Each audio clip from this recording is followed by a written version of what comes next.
Can see what. Thank you so much, Ryan. Well, welcome everybody. My name is Duran. I would want to welcome you all to our webinar, Investing in Climate Action for Jobs, Health, and Equity. This is the last in a series of webinars that we've had, and some of you have attended other of these webinars, and some of you are here for the first time. I want to say a few things before I introduce our first speaker. But first, I'd like to take a moment to welcome our, to thank all of our sponsors and our promotional partners in this important topic, investing in farmers for nature-based carbon sequestration. I'd like to also mention that we are about to announce a new webinar series, so please stay tuned to find out more fascinating topics from the Climate Center that you can participate in. And we have a lot of sponsors who make this possible. I want to thank all of them for their financial support. And you can see here, Y Green Energy Fund, River City Bank, Summit State Bank, Blue Planet Energy, Terra Verde Energy, Silicon Valley Clean Power, LA Department of Water and Power, Peninsula Clean Energy, MCE, Bay Area Air Quality Management District, and the Soylent Company. This broad array of companies and organizations support the Climate Center and the work we're doing. And I want to thank all of them for their support. And our promotional partners also.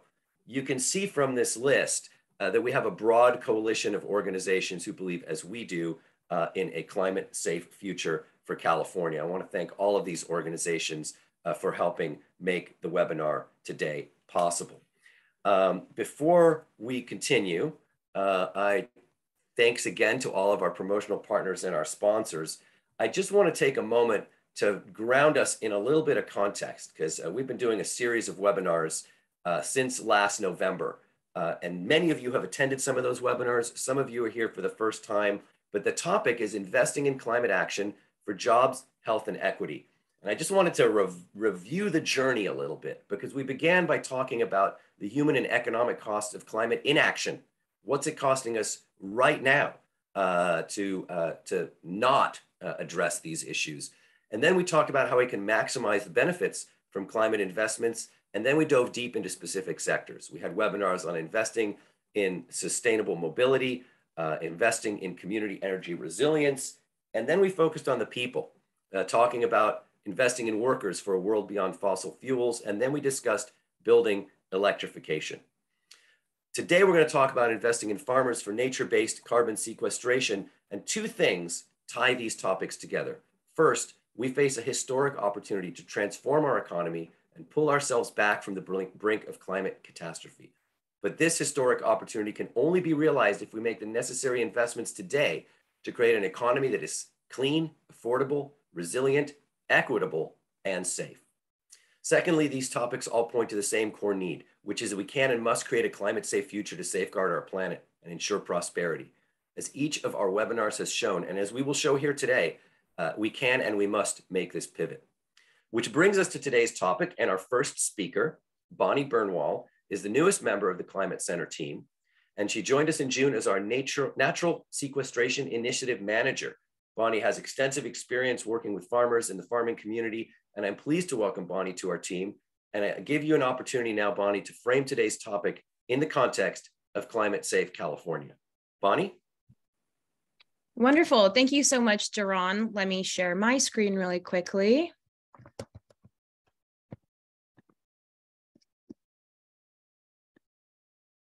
All righty. All right. Well, thank you so much, Duran, and thank you all so much for joining us today as we delve into the important role that farmers have in solving the climate crisis. As Duran mentioned, my name is Bonnie Bernwall, and I'm the Climate Center's newest Natural Sequestration Initiative Manager. Now, before we hear from our wonderful guests and speakers, I want to take a few minutes to ground us in the moment that we're in and talk about the climate impacts that we're already seeing across California and the globe. Now, according to the latest IPCC report, we are in a code red moment for humanity. The climate crisis is hitting harder and faster than scientists predicted just a few years ago. And in fact, 9 out of 15 of our tipping points are already active. We can see this across California as devastating wildfires and crippling drought have become the new abnormal for us, disproportionately affecting people of color and lower income communities on top of the other environmental injustices that they're already facing. Scientists across the globe agree that any further delay in concerted global action will miss a brief and rapidly closing window of opportunity to secure a livable and sustainable future for us all. Now, we know that setting ambitious targets works.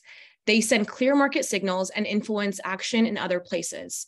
An example being SB 100 back in 2018, which called for 100% clean energy by 2045. This was subsequently adopted by 10 other states and the Biden administration, but with earlier deadlines. So California was clearly once a global leader on this issue, but has fallen behind. You can see on the slide other examples of countries and states that have set goals that are more in line with the short window of time that we have for serious action. So this is why the Climate Center launched Climate Safe California campaign a couple of years ago to urge our state lawmakers to take the action on the scale and speed of what is needed to secure a safe and livable future. Now, Ryan will be dropping a link in the chat where you can click on the link and endorse the campaign. You'll be joining hundreds of organizations and thousands of people that have already done so. Now, a little bit more about this campaign. It adheres to 3 core principles. One is follow the latest climate science. As I mentioned, we must act according to the reality that we are seeing rather than the outdated policies and politics that are leaving us in a precarious place. The second one is to secure a just transition for fossil fuel workers and their families, meaning creating millions of family-sustaining jobs in clean energy, providing workforce training and job placement for workers in transition, and protecting workers' pensions and healthcare benefits. The third is prioritizing climate justice. Marginalized communities, Black, Brown, Latinx, and Indigenous people, as well as working class communities across race, are bearing the brunt of the climate crisis. And we must ensure that all Californians enjoy equitable access to the benefits of climate solutions. Now, 4 key strategies that we have in envisioning to meet our goals include phasing out fossil fuels, scaling up natural carbon sequestration, investing in resilient communities for all, and funding climate action now. Of course, in today's webinar, we will be focusing on the natural carbon sequestration portion of this plan. Now, we all know that we not only have to cut new emissions by half by 2030, but we also have to draw down 1 trillion tons of past emissions worldwide and eventually reach net negative emissions, which means that the role of removing carbon from our atmosphere is absolutely pivotal. However, technological solutions right now are nascent, not ready for wide-scale deployment, very expensive, and ironically, very energy intensive. Luckily, we have another strategy that is proven, ready to scale, and provides so many additional ecosystem benefits. And that, of course, is nature-based carbon sequestration. Projects like restoring natural habitats, urban greening, regenerative agriculture are not only will cool our climate, but they will clean our water, clean our air, increase food security, and so much more. The bottom line is that natural sequestration not only helps us mitigate climate change, but adapt to the changes that we're already seeing today. So I'm so excited that we'll be hearing today from Senator Becker, who will tell us a bit more about legislative efforts on this front, and then experts that will share a bit more about how natural sequestration actually works. And of course, our fabulous practitioners on the ground who are working to implement these known strategies. And with that, I will hand it back to Duran. Thank you so much. Thank you so much, Bonnie. I do note it seems that Senator Becker has been delayed, which is not a terrible shock. He's a very, very busy person. We expect he will be joining us. And Bonnie, if you have any updates, you can send that to me privately via chat. But let's go ahead and dive into this because, here we are talking about this incredible solution. We have a bill right now, AB 2649, that we'll talk about a little bit later. That you can all take action on. Stick around for the end of the webinar because you'll have an opportunity to engage in that and actually let Senate Appropriations Committee know what you think about this particular topic. So let's talk a little bit about natural carbon sequestration, how it works, why do we need to invest in it, How do we scale it up? Patricia, I'd like to start with you if you're available. Yes, here we go. Patricia from the Carbon Cycle Institute. Why don't you take 10 minutes and give us a little bit of background? What exactly are we talking about? Okay, and Brian's going to bring my slides up. Good morning and welcome. For those of you who don't know who the Carbon Cycle Institute is, we were established in 2013 to advance agricultural climate solutions through education, applied science, training, and policy and partnership development. So this morning, I'm talking about natural climate solutions within an agricultural context, and I just talking about basic definitions. And there is now this kind of growing list of names that we're using to talk about this work. It can be confusing at times, but within the context of ag and climate mitigation, they're all pretty much synonymous and all refer to actively managing agricultural land to increase the rate of photosynthetic capture of carbon dioxide from the atmosphere and increasing its long-term storage as organic carbon in soils and woody biomass. And I'll be, talking about carbon farming. That we're sticking with that. It resonates well with farmers. Okay, next slide. So we like to say that all farming is carbon farming. Farmers are out in the field every day, harnessing photosynthesis, managing carbon for crop production. To be effective as a climate mitigation strategy at the farm scale, however, we really need to incentivize farmers to capture and store more carbon than is being lost from that farming system. We feel that we can really quickly accelerate carbon capture and storage on our agricultural lands with the right combination of private and public sector investments and supports. We have world-class farmers in California, we have the technology, and we have 20 million acres of farmland to do this. So next slide, please. When we talk about climate adaptation and mitigation in the ag sector, it's important to note that these really are two sides of the same coin, particularly for farmers, that many if not most of the agricultural management practices that have a climate mitigation benefit also enhance resiliency of that farming system. And this is kind of important when we're talking with the ag community about climate change. They're on the front lines of the climate crisis, and they're dealing with climate disruptions right now, and they need help right now. So next slide, please. We want to really stress the point that when natural resources are depleted, so too is the farm operations, climate resilience, and long-term economic viability, which is why we do feel like investments in agricultural climate solutions are also one of our most important agricultural conservation strategies. Next slide. Okay, so this is the same farm you just saw, but 25 years later. So what happened? Well, this farming family availed themselves of every opportunity to work with agricultural support agencies and organizations through technical assistance and financial assistance programs to bring back kind of life and health and economic viability to their ranch. And it just goes without saying at this point, really, that investments in natural climate solutions have many more benefits than just climate regulation. We are improving habitat, biodiversity, water quality, et cetera. And so right now, this particular family is working with the Marin Resource Conservation District to do a carbon farm plan for the whole 600 acres of this ranch. And that is really looking for every opportunity to capture and store more carbon on this ranch. Next slide.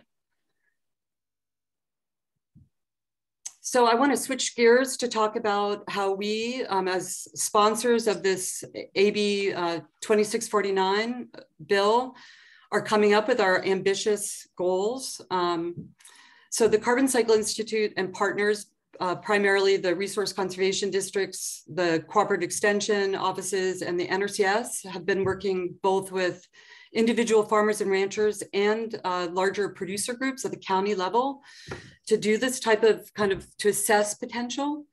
This is one example from Marin County, where we've worked very closely with the ag community for many years, and Albert Strauss will be talking about basically how a farmer would operationalize this information.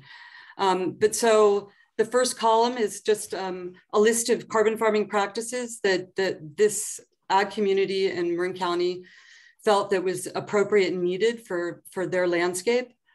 Then determined basically total potential acres of ag land in the county, and that's really feasible acres. And then we multiply that by a carbon sequestration factor, which is metric tons of carbon, CO2e carbon dioxide equivalent per acre per year, to give us kind of our target that we're working towards. And just to point out that every practice has kind of a carbon sequestration lifespan that's kind of factored into this process. Next slide.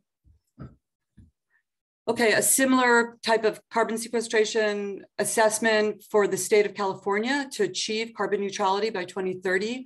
This is just one of many possible scenarios for our 20 million acres of land. How we arrived at these practices, they kind of reflect the types of practices that our farmers are applying for through the Department of Ag's Food and Ag's Healthy Soils program, and then also recognizing the real need to increase biodiversity on our ag lands by restoring our stream corridors and growing more trees and shrubs on our ag land. So in this analysis, we kind of focused on about half of California's ag land. And if we were to implement this plan fully, we could more than offset the approximately 34 million tons of CO2e emitted by ag in California every year. Okay, next slide.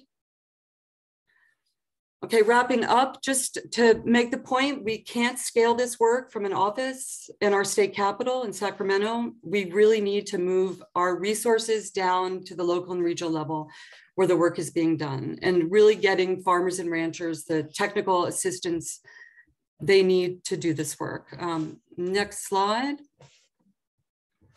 So scaling climate smart ag in California will require strategic investments. We need to foster innovation and development of regionally appropriate farmer-centered solutions. We need to enable much greater communication between and among producers, our agricultural conservation organizations, researchers, and policymakers.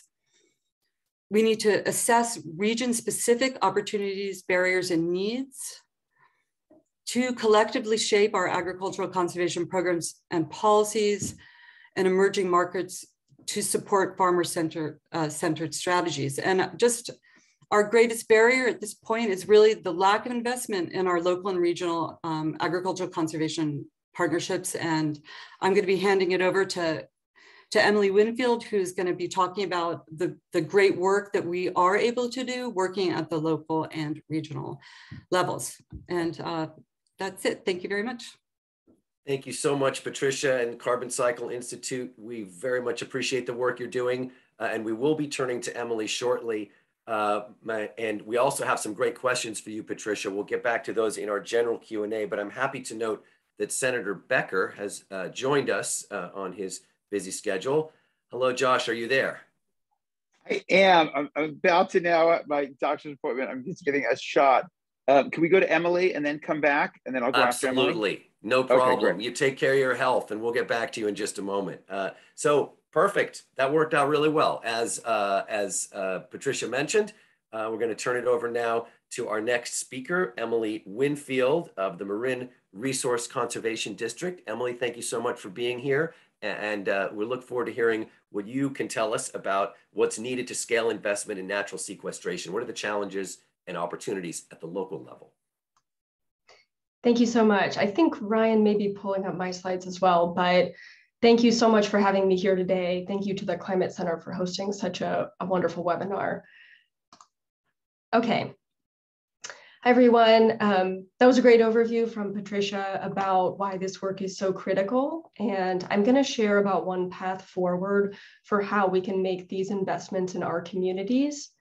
I am based at Marin Resource Conservation District, but I serve as the regional coordinator for a collaborative network called the North Coast Soil Hub. And for anyone not familiar with the resource conservation districts, we are special districts. We are local government agencies that were created after the Dust Bowl to help farmers and ranchers with soil and water conservation. We're non-regulatory and we roughly follow county lines. So getting into the idea of regional collaboration, for anyone who's not familiar, I want to introduce the idea of soil health hubs, or in our case, soil health and carbon farming hubs. This idea has gained popularity in other states, but has been slow to catch on in California. And one reason for developing a regional hub is that in every region, there's people who have experience with different farming methods, those who understand which financial and technical assistance programs exist, those who are studying ways to improve sustainability on farms. And so we want to leverage the resources, the knowledge, and the assets that we already have in our community and build off of that work. The second reason why regional collaboration makes sense is because agriculture exists in specific climates. It's very specific to soil type, what kinds of equipment are available, seeds and rootstocks. So when we're thinking about soil health management systems or how to implement these carbon farming practices, it's critical that we take into account local conditions. For the most part, farmers in our region are not challenging the benefits of climate-friendly agriculture, but there are major costs to adoption. So for us, our soil hub can focus on the economic and policy barriers as well, in addition to helping to answer some of those technical scientific questions. Lastly, these regional networks can provide better education and outreach programs to local ag producers, policymakers, and regulators. And we can also communicate and influence higher levels of government and try to have an impact on how USDA or state agencies like the California Department of Food and Ag design their funding programs. Next slide, please. So this is our regional network. I know that there's some folks from other parts of California here, maybe even other states. So we are located in the North Coast region of California, and our regional network encompasses the 6 counties that you see here on the map. We are a collaboration between the resource conservation districts, the USDA Natural Resources Conservation Service, the University of California Cooperative Extension, organizations like Carbon Cycle Institute, researchers at UC Davis, as well as local junior colleges, representatives from ag industries, and of course, ag producers. We started in 2016, and we have brought in about $1 million from a few different grant programs to fund our work. And investment in local public institutions is so important because we work directly with the farmers in our area.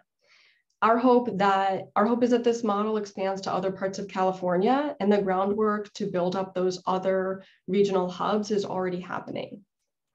Next slide, please.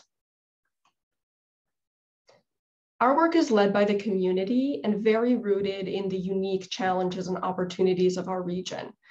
We have collectively identified a vision for the region of healthy, thriving agricultural ecosystems that support a diversity of life, as well as rural livelihoods.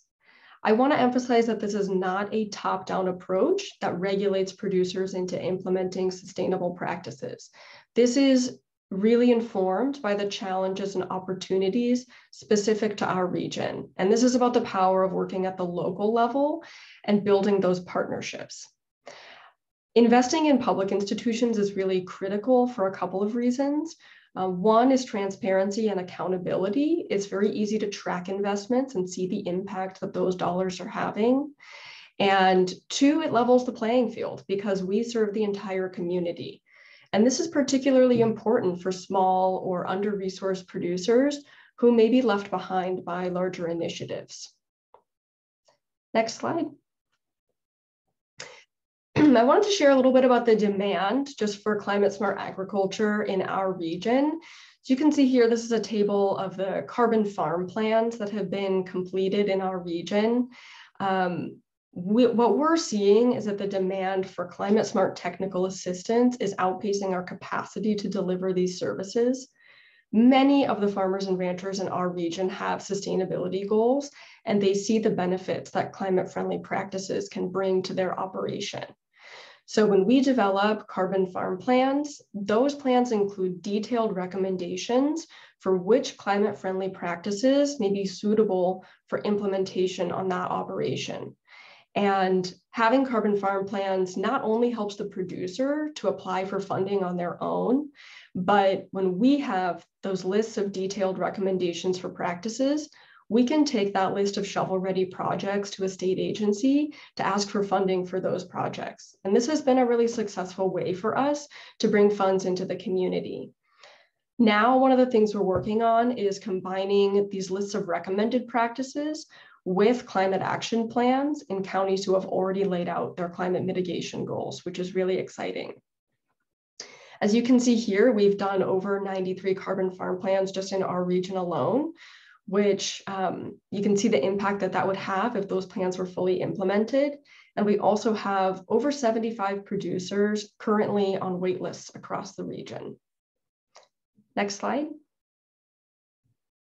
I want to highlight a little bit of the work that we do. We work in a lot of different areas, but one of the things we do is provide personal customized guidance to support farmers and ranchers to address their site-specific concerns, constraints, and aspirations. Most farmers in our region want to transition to climate-friendly practices, but it has to make sense economically for them. And that's where these regional partnerships are so important for bringing funds down to the local level to support adoption. Another big piece of our work is about education and co-learning. This is not just about technical assistance providers telling farmers and ranchers what to do. This is a network of people who listen to each other, who see what's working and what isn't working on the ground, and who can share ideas about how climate-friendly practices can be implemented in a way that works. We know that producers learn best from their peers and prefer farm-based knowledge sharing. So we work really hard to provide educational opportunities for both farmers and technical assistance providers. We've hosted several successful events and workshops over the years and reached over 1,000 people in our region. Lastly, a role that we've played is bridging research with production agriculture. So connecting researchers to the on-the-ground realities to make research more successful and lead to products that benefit farmers and ranchers. We have participated in the development of several field trials and demonstration sites, which are a really powerful tool. At the core, we are collaborating with our partners at the USDA, NRCS, with Cooperative Extension, with folks at Carbon Cycle Institute, as well as producers in our region to better understand and work to overcome barriers to adoption. Next slide. There's collaboration happening at many different scales, but for us, working together at the regional level makes sense, and we're seeing tremendous benefits. One thing on this list that I want to point out is advocating for the needs of producers and technical assistance providers at the state level. We're working really hard to understand all the needs on the ground and identify shared challenges. And when we identify those shared challenges across the region, we can start to filter those concerns up to state agencies and other partners to ultimately influence the design of programs so that they work better for producers and for people on the ground. So this was really brief, but in closing, I hope that this has given you a snapshot of our work and demonstrated the potential of what one regional collaboration can do. This is by no means the only solution to scaling adoption of climate-friendly practices, but it is one viable model that producers are really resonating with. So with that, I will hand it back to the Climate Center, and thanks so much for having me here. Well, thank you so much. Really appreciate this great information. We've got a lot of questions coming in. I want to encourage everyone to keep those questions coming. We may turn to a couple of those questions here momentarily. First, I just want to check in with Senator Becker. How's it going at the doctor's office? Have you received your shot? Do you need a couple more minutes? Oh, he's outside. Yes, I'm here. Can you hear me okay? Yes, it broke up a moment, but there you are. Yes, we can hear you okay. Is now a good time for you? Yes, it is. And as long as you can hear me well, I just want to thank everyone for being here. It's a tremendous turnout. I thank the Climate Center, as always, for your work, and glad that I was able to be on and hear and learn, because I'm still learning in the space, as many of my colleagues are.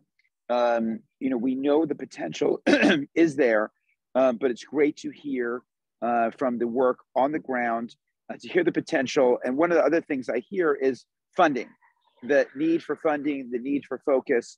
We're seeing the plans come in place. We're seeing the examples and the models on the ground, but I hear the call for additional funding at the state and regional level, and really national level, and the focus.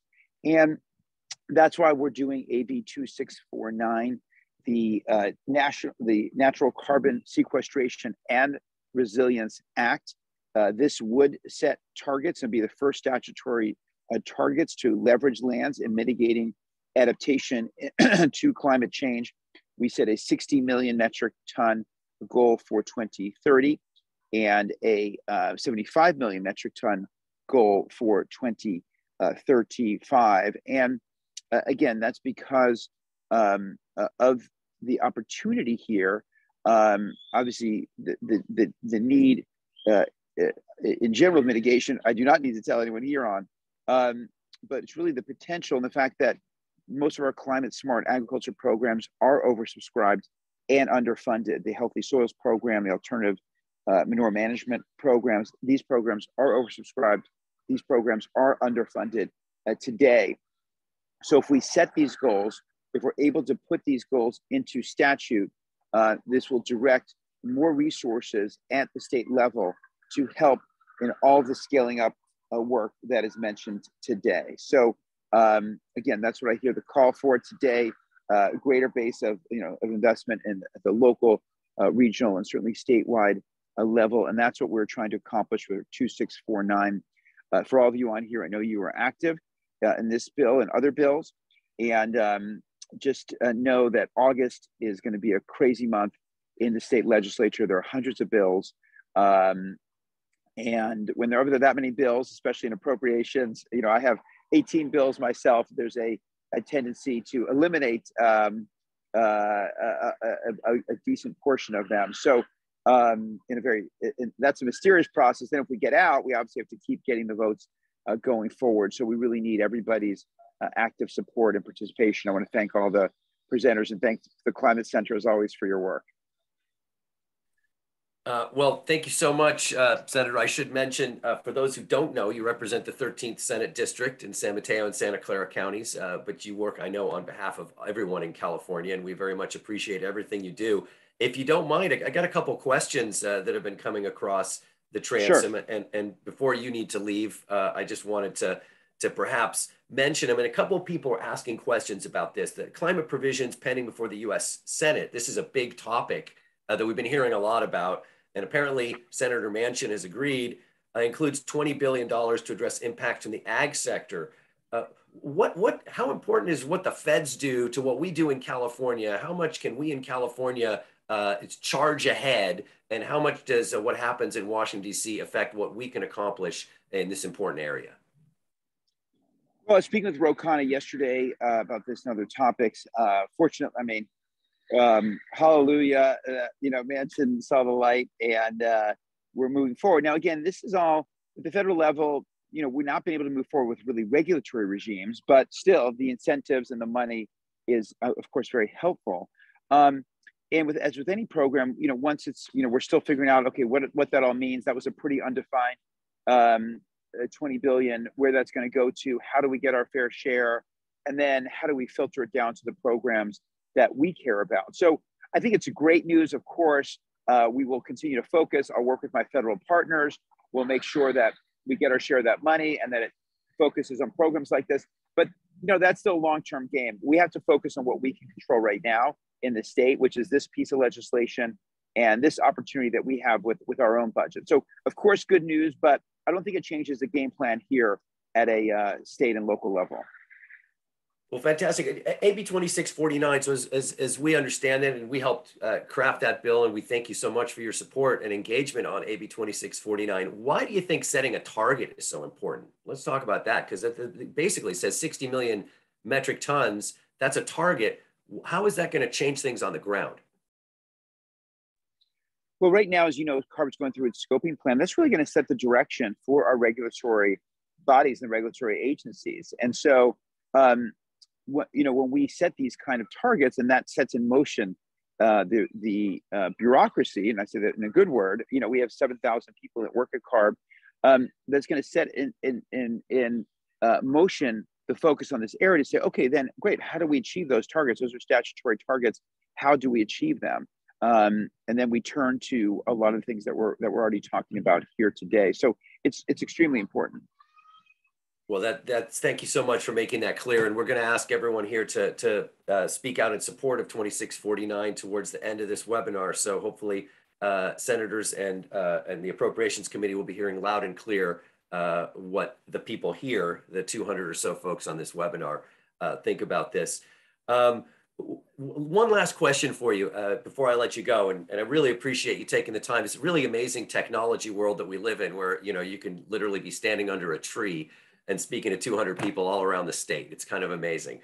I just want to note that. But so our last question for you, so what additional regulatory barriers, what else might we be able to do? Do you have other thoughts from talking to your partners about what else we might be able to do beyond setting an ambitious target? What else can we be focusing on to help farmers and ranchers, like the kinds we're going to be hearing from later in this webinar, accomplish what they all believe needs to happen? Well, I think this is an area not unlike home electrification, where success begets success. The more models we have out there, the more we change people's minds, the more we change what's possible, the more we attune people into the possibilities. So that's really been my philosophy. So I think it's, there are so many agencies that touch agriculture here in the state. Not everybody's a believer. The farmers themselves, the farming community, we have to continue to get the word out. The ranching community, we have to continue to get the word out. So this really is an area, I think, where success begets success, where we get models out there, we get more spokespeople out there who can say, yes, I did this, here's how it's working, and we can tell the concrete stories that we're telling today. No pun intended, because concrete is a major source of greenhouse gas emissions that I'm also working on. But anyway, so that's really, so that's what it is for me. It's really, each step, each farm, each ranch at the local regional level helps us tell the story. And then we continue to work with the agencies and get them fully on board. Wonderful. Well, thank you, Senator Becker. I want to let you go about your day. I know you got a lot going on. Of course, you're welcome to stick around if you're able to, but I want to go ahead and move to our next speaker. And I want to thank you for everything you do every day, and thank you for taking the time out of your busy schedule to be with us here today. Okay, great. Thank you all. All right, Josh. Thank you so much. Take care. So we've got a lot of great questions coming in, but in order, I think some of them might be answered by our next couple of speakers, and I want to give ourselves plenty of time for a robust discussion at the end of our webinar. So I'd like to turn now to Bruce Rominger. Bruce is a farmer at Rominger Brothers Farms. With a grower's perspective, you're hearing a lot from politicians and policymakers, but you're actually on the ground. You actually grow stuff. So let's talk about what all this means from your perspective, Bruce. Yeah, I appreciate being on here and giving the opportunity to address this many people about what it's like trying to do some of these practices on a farm. So I'm in Western Yolo County. My brother and I have several thousand acres that we grow crops on. The vast majority of that is leased land, which presents its own problems when we talk about long-term sustainability and investing in soil practices.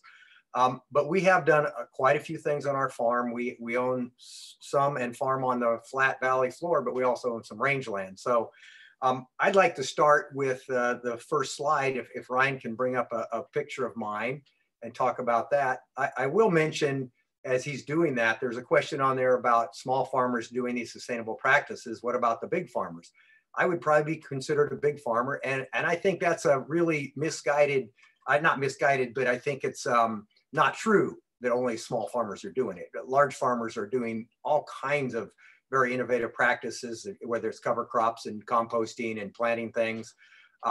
And so that's happening everywhere. And when you think about the benefits you can get from sustainable practices on a farm, if someone has 5-acre organic farm and they're doing everything the most sustainable way possible, someone with 1,000 acres of tomatoes might figure out how to reduce their nitrogen by 20 units per acre and have a larger benefit in the big picture than that 5-acre farm. So we do need to really focus on these large farms, because that's where I think we can really multiply these benefits. So here in this first picture is an example of a hedgerow. We have miles of hedgerows around various fields that we own, and we've convinced some of the landowners we lease from to plant them also.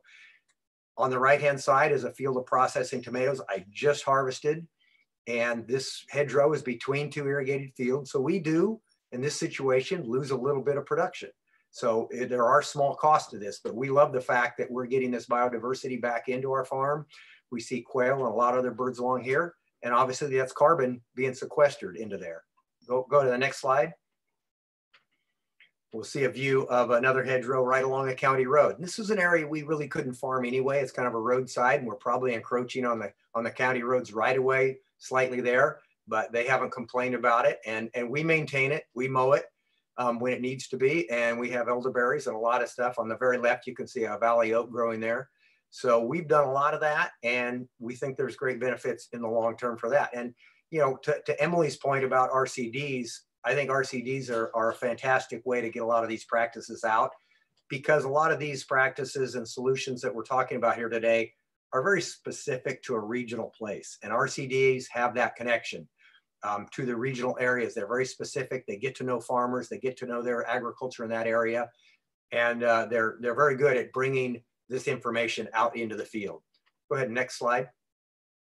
So we also farm right up against some rangeland. So in the foreground here, we have land that at one point, probably 130, 40 years ago, had a blue oak forest on it, woodland.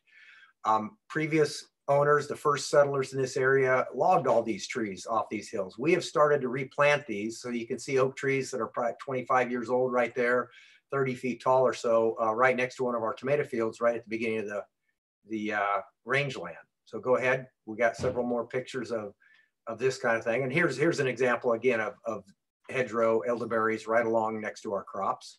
Next slide.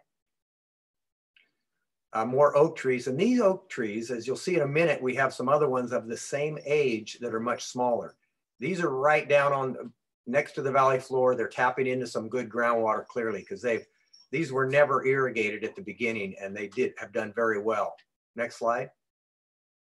Some more of these that are a little bit smaller. As soon as you transition to a different soil on the left side of that small drainage there, you actually have trees that take longer to grow. But these are blue oak and valley oak. Next slide, please.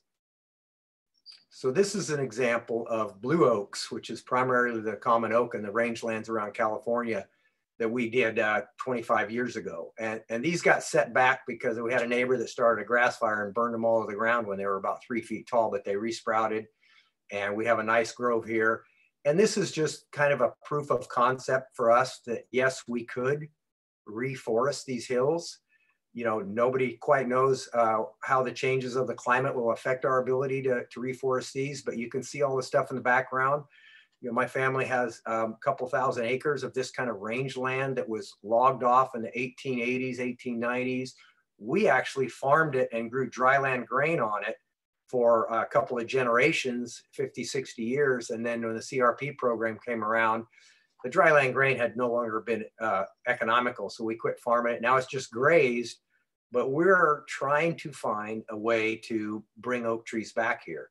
But it's an expensive proposition. But this is, you know, there's tens of millions of acres in California of this kind of on the perimeter of the valleys of these former oak woodlands that were logged primarily in the gold rush days, in the days when, you know, trains ran on oak, steamships ran on oak, and everybody's house was heated with it and everybody cooked with it. So this was a crop for the previous settlers that were here.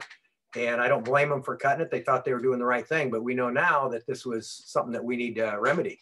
So we're actively looking for ways that we can do this in an economical fashion and see if we can, you know, make money doing this, you know, sequestering carbon for future generations. There's a tremendous potential.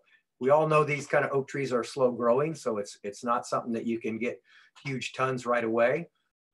We've also experimented a little bit. We did a project with ARS on this very field where we put compost on after the, you know, following the Marin Carbon project. We did not see the same results that they did in Marin. And that doesn't mean there's anything wrong with that. It just means that we really need to pay attention to the regional approaches, and we need to learn how to do these practices differently sometimes in different areas.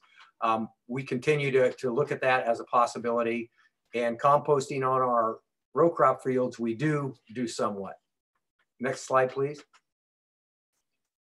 Another hedgerow right up against the tomato field where we have rangelands right next to it where we're trying to take advantage. You know, 30 years ago, this was just bare, nothing but grasses on the right side of that field right there. Next slide, please. So back down to the irrigated agriculture. Honestly, we've struggled a little bit with incorporating cover crops into the rotation we have. And so what we've seen is on permanent crops, orchards, vineyards, that's a pretty, I wouldn't say easy, but it's doable to do a good job with cover crops. But when you're rotating the annual crops I am, and you're meeting planting schedules to meet harvest schedules with processors, it's very difficult to have a overwintering cover crop that then you work into the ground in the spring. I've done it many times. I'm going to continue to work on it, but sometimes we end up missing our planting window. If we have a wet spring and we can't get that crop incorporated into the soil, and we've even tried it no-till, you know, mowing the cover crop. So we're still working on that, but this is one of the more recent things I've tried to do. This field was wheat that was harvested in June. And after we harvested the wheat, we did not bale the straw off. Quite commonly in California, the wheat straw that's left after the grain is removed is baled and sold off. It's another crop. We could make a few more dollars with that wheat straw being sold off.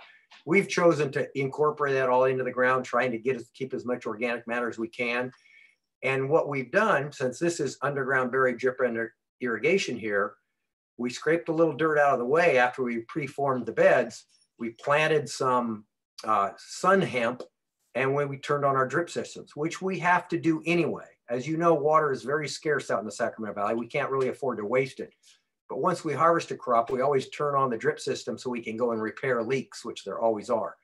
So in turning on that drip system, we didn't want to waste that water. We've planted a cover crop here, a green manure crop, this sun hemp, and we also get volunteer wheat sprouting, which I consider a benefit in the sense that we are actually growing something, keeping something green, keeping the soil biology alive and thriving underneath there, at least in the center above our drip tape. So that's one that we're working on. This is the second year we've tried this method, and we're going to keep trying to do it. And there's new equipment now that comes out. We bought a new tillage, piece of tillage equipment. So we may, again, try some winter cover crops that we work in the spring. And hopefully we can get them worked in on a timely manner. And so we can plant our processing tomatoes to meet the harvest schedule that the canneries, our contracts are subjected to.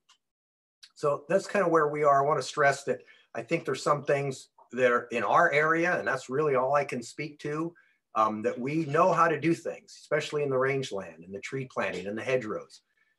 The row crops, we're still working on it. Other areas with different climates certainly have their system figured out better. Certainly in the Midwest, the no-till has been very productive, and it's very a proven practice. In California, it's not just myself, but many row crop farmers have struggled with figuring out a no-till system.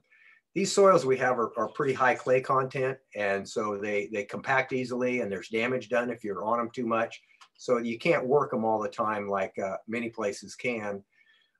although saying that, we have higher organic matter in these soils than they did historically. And that's just because we have irrigation now and we are working in all of our crop residue. That first slide where we saw some tomato residue on the ground, that'll be worked back into the soil. Right there on the right-hand side, you can see that's leftover tomato vine and a few tomatoes that we didn't got sorted out. We'll be in there within a week working that back into the soil. Not a huge amount of organic matter, but all of it helps. So with that, that's kind of where we are right now. Do want to stress that there's tremendous variability in California agriculture. So my solutions don't work necessarily everywhere else. And if you had 30 farmers and ranchers here besides, just Albert and myself, you would have 30 different stories. And that's why things like the RCD are really valuable, because they are very localized to help us. But the things you guys are talking about, many of them I can implement, some of them I can't because of my situation, but another farmer will be able to do those. So I appreciate being on here, and I'm happy to answer some questions if there's some specifically for me, or we can wait and do those at the end. Thank you so much, Bruce. We will get to some questions at the end. I want to bring Albert into the conversation. Before that, though, I just want to mention that there was a comment so refreshing to hear from an actual farmer. So I just want to thank you for bringing the voice of the people who grow the food. We all know that California is, one of the great food producers in the world, and none of this conversation means anything. It doesn't mean squat if it doesn't work for you and your peers. So we really appreciate you bringing your perspective to this, and Albert also, and we will get to some questions in just a moment. Looks like we're going to have some time for a robust discussion, but Albert, talk a little bit about what you've been doing, another additional perspective to what Bruce provided. You also make things and grow things. Talk about how that's working and your vision for carbon neutral ranching. Thanks, Doran. Thanks for inviting me. I'm Albert Strauss, CEO of Strauss Family Creamery and Dairy Farm. We were the first certified organic dairy and creamery west of the Mississippi River, and the first 100% organic creamery in the United States in the beginning of 1994. Now, 12 dairies in Marin Sonoma County supply our creamery, and 85% of dairies in Marin Sonoma County are certified organic. Our mission is to sustain family farms in Marin Sonoma County by providing high quality, minimally processed organic dairy products, and help revitalize rural communities through education and advocacy everywhere. My vision is to create an economically sustainable organic dairy farming model that's good for the planet and our communities while providing high quality food locally and regionally. Let's see, I have a slide that I was gonna have put up. Yeah, that's the first one. Thank you. So 3.5 years ago, I gave a goal to my sustainability director at the time to be carbon neutral on my farm by the end of last year, and expanded to the other farms supplying us by the end of the decade. So it's made up of 4 components. One is 18 years ago, we put in a methane digester. So all the manure that's contained when the cows are eating and confined or being milked is contained in lagoons. And we covered the lagoon and started producing the methane gas that comes off the manure is captured and used as a fuel and engine. And we're producing all electricity for the farm for the last 18 years. And last year we collaborated with BMW to take advantage of the low carbon fuel standard in California that incentivizes renewable electricity and pathway to electric vehicles. And we're creating an alternative income source for farmers. So we've got a model that we've been working on that would have a less than 5-year payback, working on a revolving fund so that farmers don't have to go into debt, and also having a company build and operate them so they don't have to manage a power plant. Second part is that we were the first, we collaborated with UC Davis during their trials of feeding red seaweed to reduce the enteric methane from cows, the belches, not the farts, by up to 95%. So by feeding this one type of red seaweed, there's a big potential of reducing the methane emissions from cows.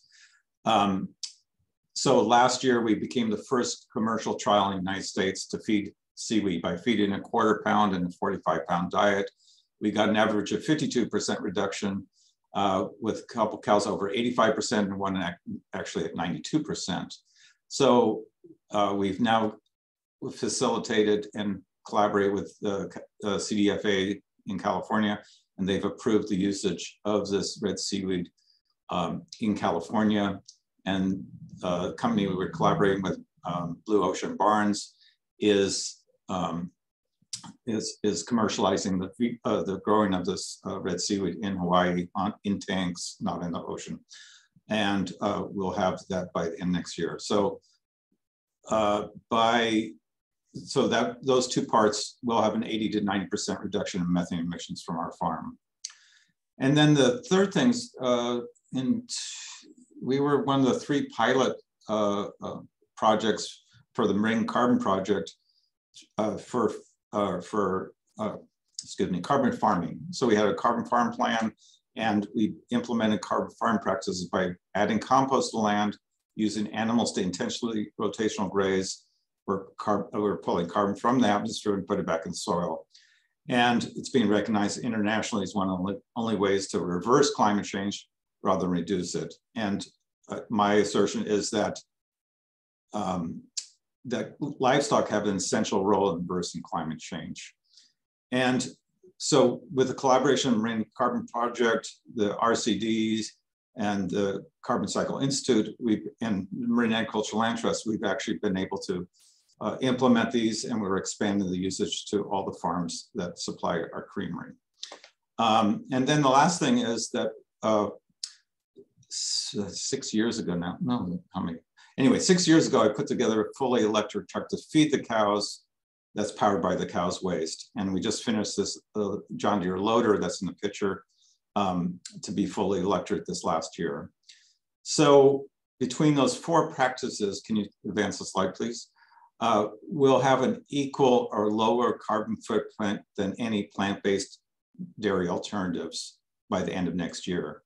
And our intention is to be expanding that to the rest of the farms through incentive programs that were rolled out to the other farms that supply us. So we're trying to make a positive economic model for farms that can practice these sustainability practices that all have a return on the investment. And the carbon farming practices last year, we had a better pasture season and with less than 12 inches of rain, and offset about 1,200 tons of silage that we couldn't buy from anybody else. So it was it saved us probably $150,000 last year, which was huge for us. So I think it's something that can be really positive and go for it. And then let's see. Yeah, so that's my presentation at the moment. I look forward to answering questions. Thank you. No, thank you so much, Albert. And I'd like to invite all of our other presenters, Bruce and Emily and Patricia, and Patricia's colleague, Jonathan, to turn their cameras back on and let's have a conversation, because we've had some really great questions. And I want to start with an issue that I think we all think about a lot. And what I'm going to do is I'm going to pitch a couple of these general questions. I've got some specific ones too, but I want to start with a couple of the broader ones. If you want to answer it, put your hand up. Water. Okay, so a lot of people are asking about water, and it sort of cuts 2 ways. As water becomes more constrained in California, is that going to limit our ability to take advantage of these types of strategies? And secondly, could these strategies help us with our water crisis? So it kind of goes both ways. Anybody want to talk a little bit about the intersection of water and farming? Bruce, water must be a constraint for you. Costs going up. Talk about that a little bit. Yeah, I didn't talk about some of our other crops, but we have 1/4 of our land fallow this year, mostly rice land that we used to grow. So certainly it's a tough constriction to every farmer in California. But you're right, it does cut both ways. So I think you need water to grow a lot of these crops that we can sequester carbon with. To increase the organic matter of your soil, you pretty much need to grow water. So it's a really critical part of our climate. But like you said, if you can get your organic matter up, you can grow your crop with less water. So it's a catch-22 in a way, but we, as farmers and like I said, a large farm, water has always been an expensive, scarce commodity for us. So we have, and all other farmers I know have been trying to stretch every drop of water as far as they can. We've invested huge amounts of money in precision irrigation systems. I mentioned the underground drip and the micro sprinklers in orchards. I mean, you see them everywhere now. And it's just a tremendous investment we've put to stretch this water as far as we can. We can grow a lot more tomatoes and a lot more corn or wheat or sunflowers with the same amount of water than we could 20 years ago. So we're doing everything we can to make it as efficient as possible, but we do have to have water. Well, thank you so much. And thanks for that point. I don't know if Patricia or Jonathan want to address sort of the other side of that coin as we increase these compost applications. What does that do for water retention in the soil? Jonathan, do you have any thoughts about that from the Carbon Cycle Institute? Yeah, thanks. I think that's a really important point to stress that, and what Bruce mentioned, increasing organic matter or carbon in the soil is really one of our best strategies for increasing how well the soil can both soak up water and hold on to that water through the growing season. So like Bruce said, if you can increase that organic matter, you'll be improving your irrigation efficiency and improving how well you can make use of the rainfall that we get. And that can be done through things like cover crops. It can also be done through practices like compost applications and many other practices. Wonderful. Thank you so much for that additional perspective. Emily, I'd like to turn to you as a couple of questions about funding. So a couple folks mentioned, hey, it's all grant funded. Is that a sustainable model? Are there other states or other models of funding and investing in farmers and carbon farming that you guys are looking at from other parts of the country? Or at this point, are we still going to need some of that infusion of public dollars in order to move this forward? Yeah, that's a great question. I think right now we definitely do need the infusion of public dollars. One thing that we have seen in other states that would be really helpful in California would be a baseline amount of funding for the resource conservation districts. Right now, we really rely on grant funds, and it can be really challenging to, pull together bits of different grants and kind of piece it all together. And so I think that would really help tremendously with our ability to provide that climate smart technical assistance for producers. I also think that we should be looking towards other models as well of directly supporting producers in doing this work. I know that there right now are some issues with how carbon markets are developing, but I think continuing to think creatively about how can we get the funding directly to producers for what they're implementing on their land so that we are in the future less reliant on these grant programs that we really rely on right now. Wonderful. Thank you. Well, I'd like to move from dollars to burps. So here we go, Albert. Here's a question for you on enteric emissions. So a couple people had some questions about that. Can you talk a little bit more about what's going on inside the cow when it eats red seaweed that leads to less emissions than if they don't eat the red seaweed? And furthermore, is there enough red seaweed for all our cows? So the mechanism and the chemical that this one variety of red seaweed has is bromoform. It's a chemical that reacts with the microbes in the rumen in the stomach of the cow or of a ruminant. And instead of emitting methane, emits hydrogen.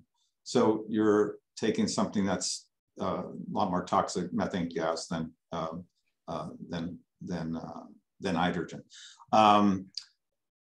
So scaling, Blue Ocean Barns, who I mentioned, who evolved out of the UC Davis trial, a company that evolved, just got funding. They are growing this variety in tanks in Hawaii and hope to have enough by the end of next year. I think it's somewhere around up to 50,000, enough for 50,000 cows.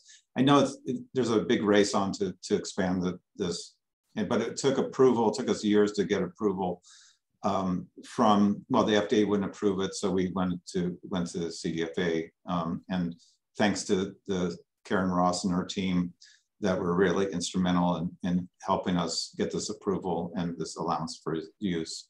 And then what was the other question? I'm sorry. Well, I think you kind of addressed it. Is there enough red seaweed to go around? It's taken time. There's been all this other research on other types of seaweed, other types of additives that are about a third as effective. And so this has the most potential and the most promise. And so the remainder of this year, we're going to be testing for palatability and being able to deliver a set amount of seaweed in a diet of a cow. So that's what we're working on this year. And then hopefully the second half of next year, we'll have enough to feed my herd. Okay, that's super interesting. I think it just goes to show that, we got to, look under every rock and turn over every stone in our search for climate solutions. And so I think a lot of people don't think about this, like, oh, what the cow does is just what the cow does.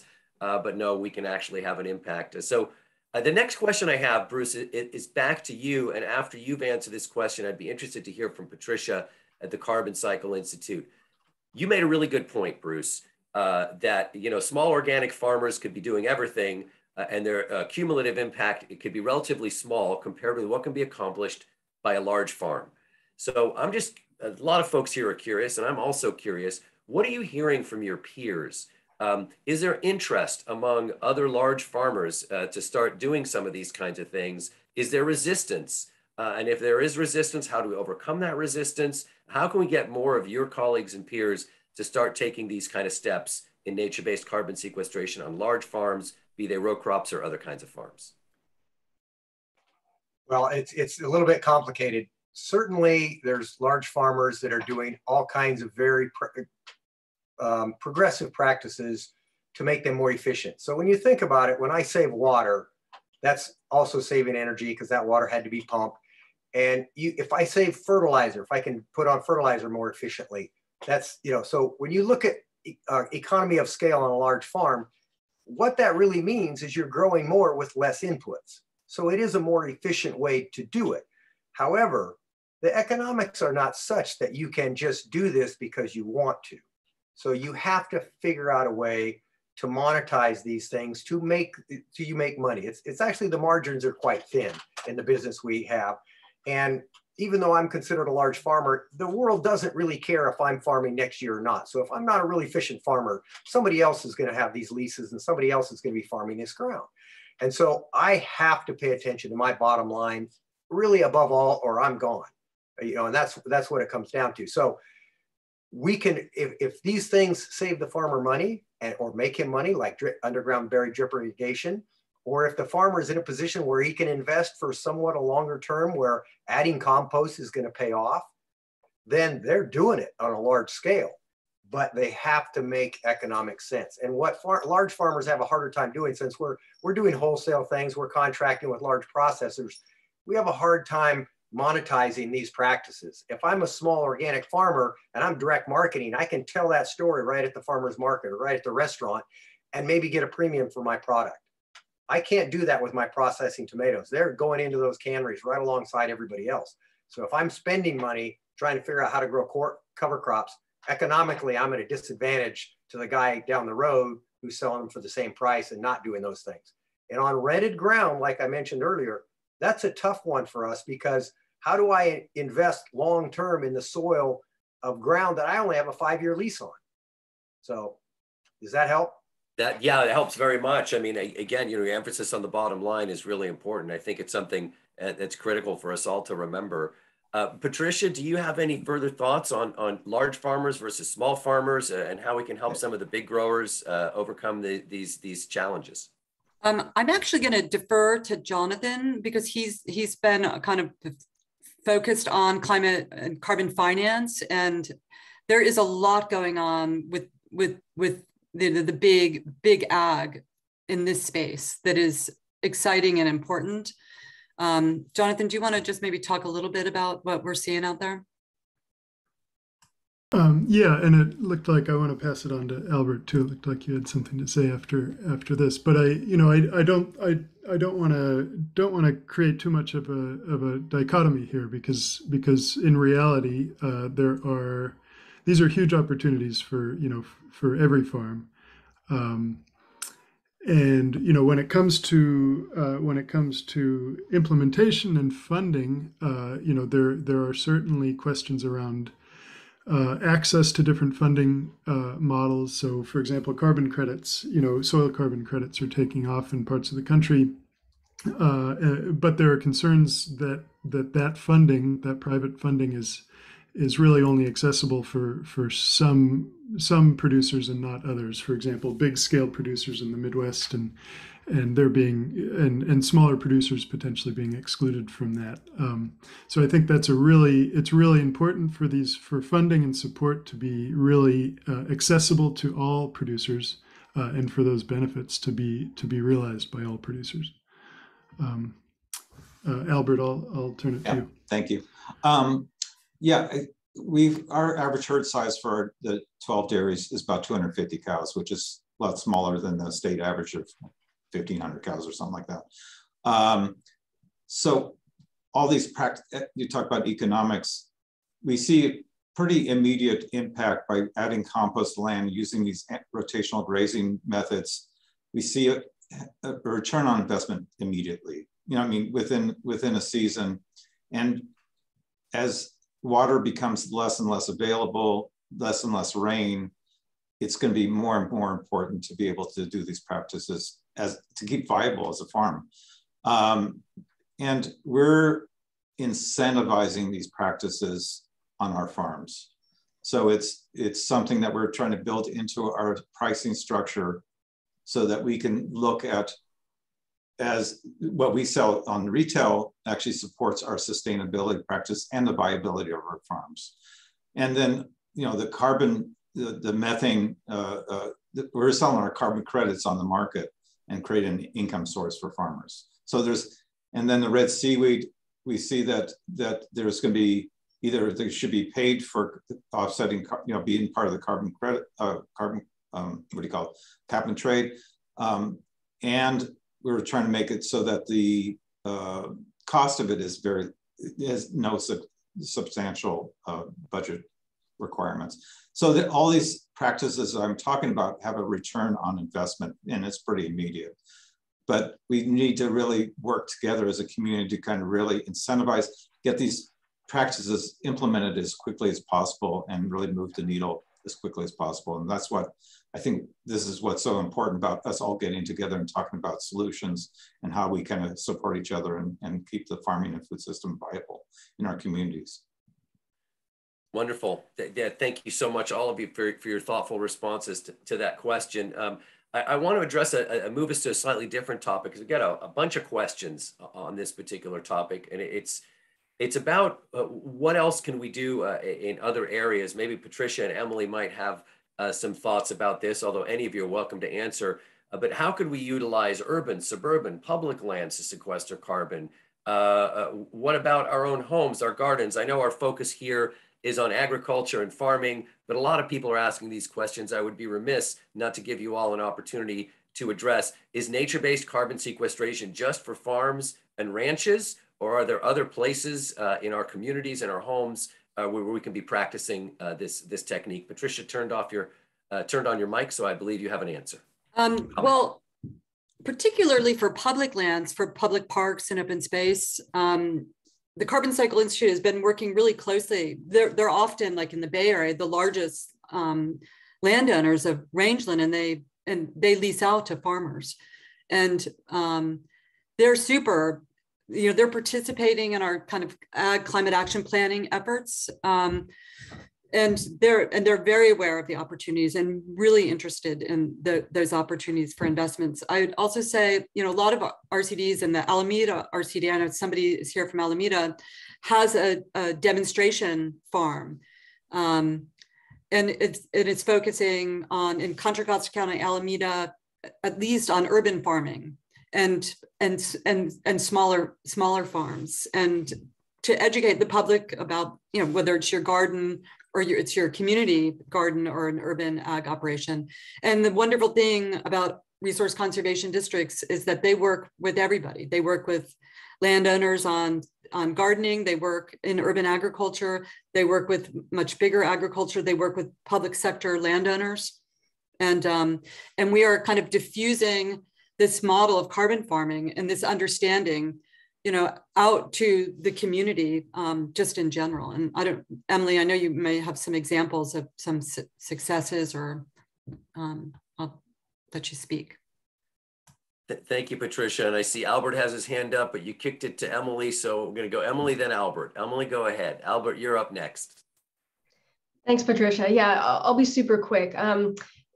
The resource conservation districts are all a little bit different. Some do a lot of work in the urban space and some don't.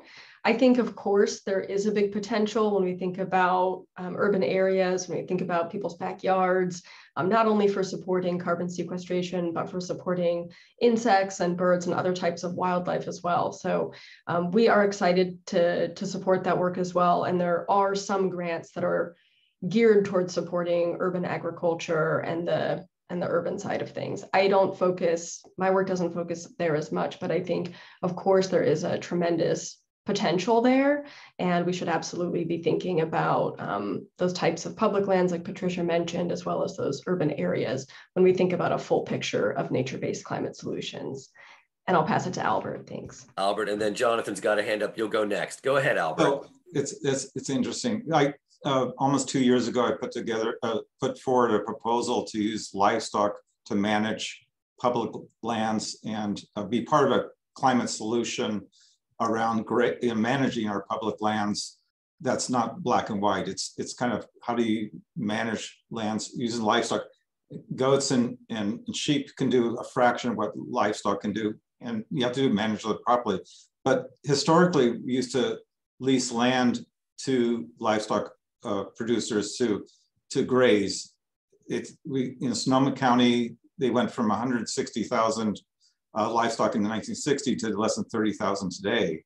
So we need to look at a balance of how do you manage this land rather than trying to rewild it and having wildfires every year, which we never used to have. How do we kind of make a system that's more balanced and make it so that it's not where food producers are service providers by waiting for federal or state funds to graze as a service, but to do it as to get feed for the cows that they're selling as food, and so which is usually 50% of your costs. So it's creating this dialogue and this idea about a balance. How do we manage our public and private lands better so we can balance and not have wildfires? Thank you. Wonderful. Thank you so much, Albert. Jonathan, you had your hand up. I believe you have something to contribute to this part of the conversation, please. Yeah, thanks. And it's a really important question. And of course, today we've been focused on agricultural opportunities, but natural climate solutions as a whole, of course, on natural lands, but urban lands are a really huge opportunity here. And I just wanted to raise a few points about particularly equity in the urban context.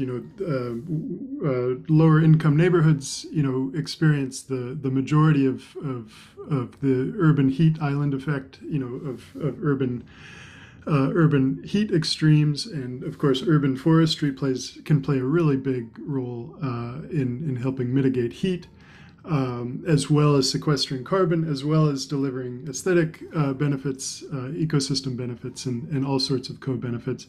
And the same goes with many other natural climate solution practices that are really impactful in an urban context.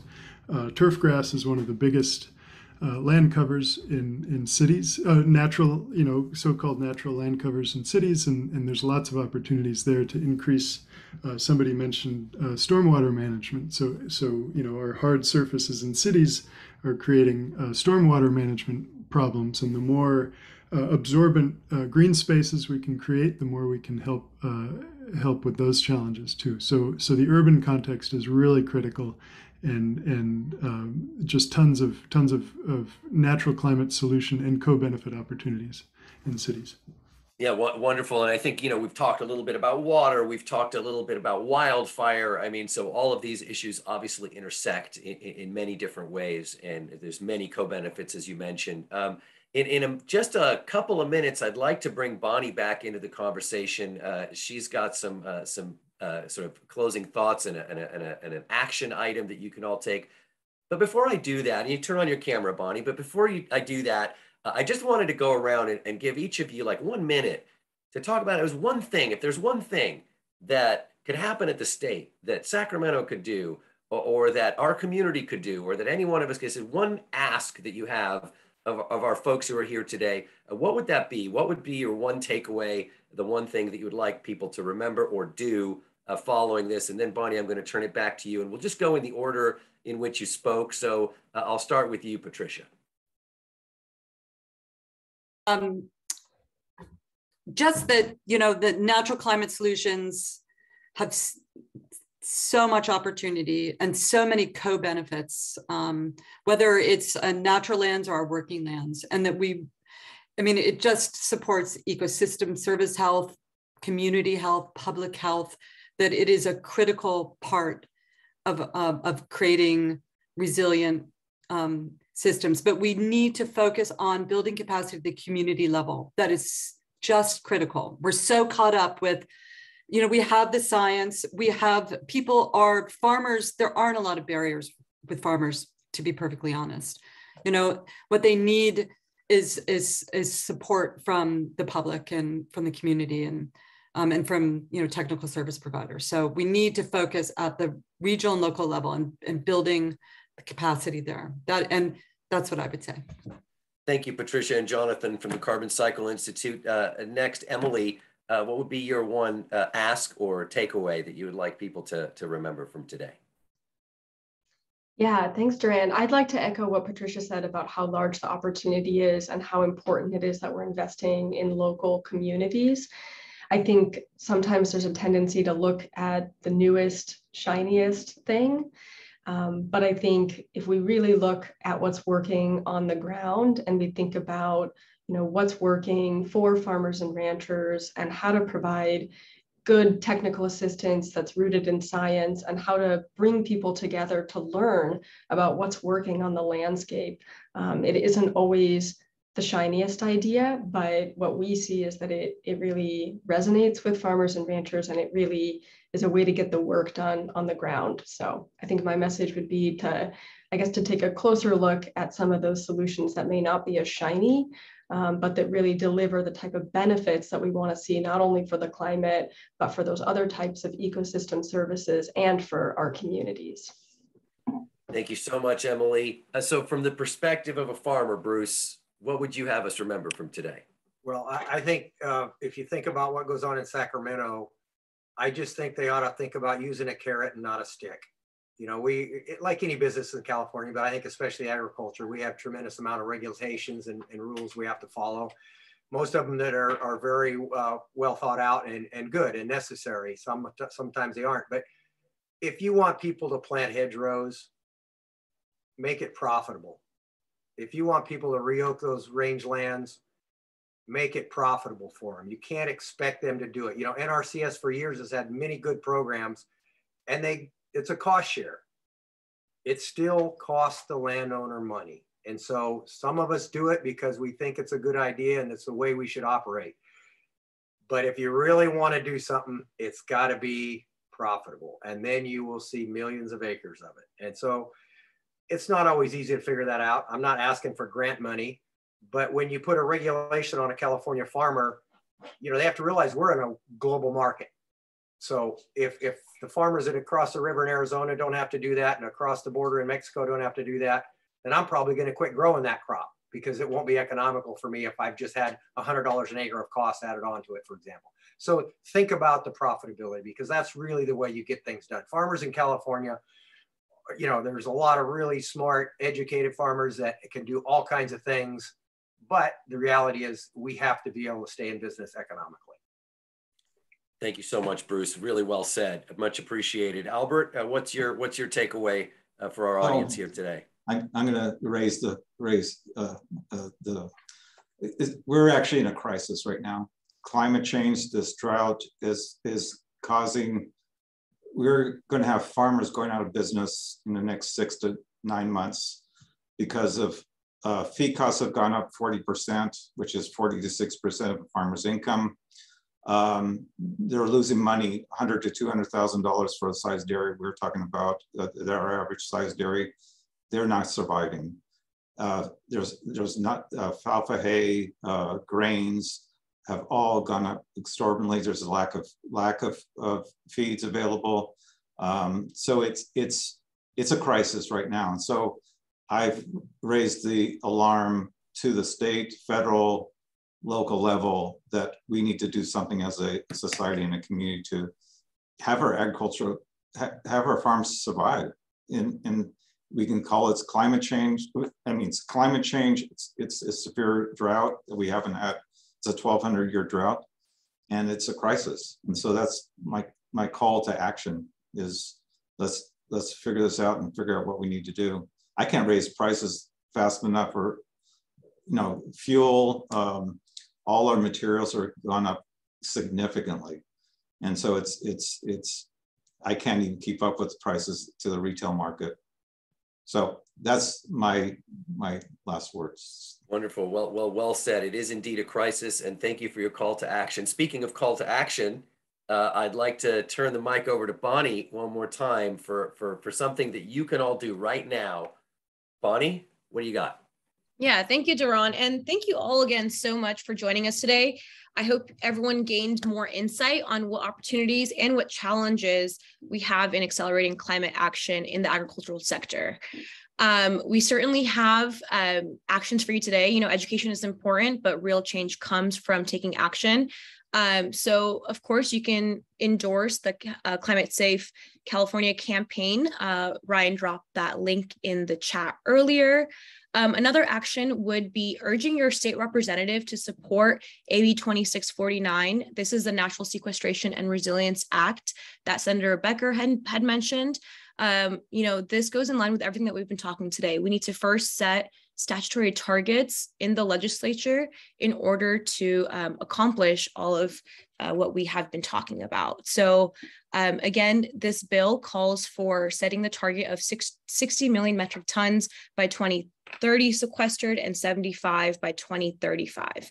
And as a reminder, we did publish a report earlier this year that found that we have the biophysical potential to sequester over 103 million metric tons a year in our ag lands alone. So this doesn't account for the additional potential that we have in our natural lands.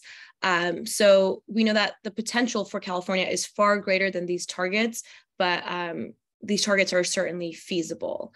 So Ryan is dropping a link in the chat now where you can fill out your information, find out who your state representative is, and then, send them a quick email to urge their support when the bill gets to the Senate floor if it passes appropriations. So please do take the 30 seconds to do so. And thank you again for joining us. And I'll pass it back to Duran to close us out. Well, thank you, Bonnie. And thank you, everybody who is here today. I noticed endorsements for Climate Safe California coming in. Thank you for that. Please support AB 2649. Thank you for that.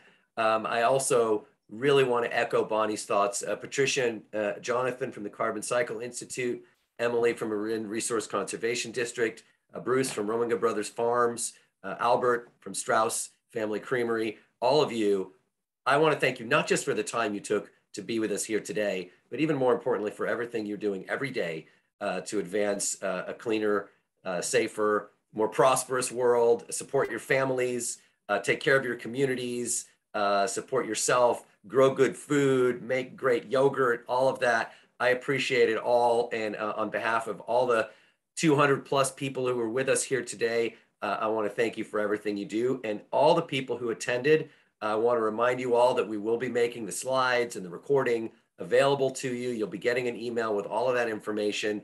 I want to thank you all for the great questions. I'm sorry we couldn't get to them all. It just goes to show how much people care about this important topic. So one more time on behalf of everyone at the Climate Center, Thank you so much for joining us here. Remember, we're going to launch another webinar series soon, so stay tuned for that. We hope you all have a wonderful day, and let's keep working on this stuff together. So thank you all one more time, and we'll see you next time. Take care.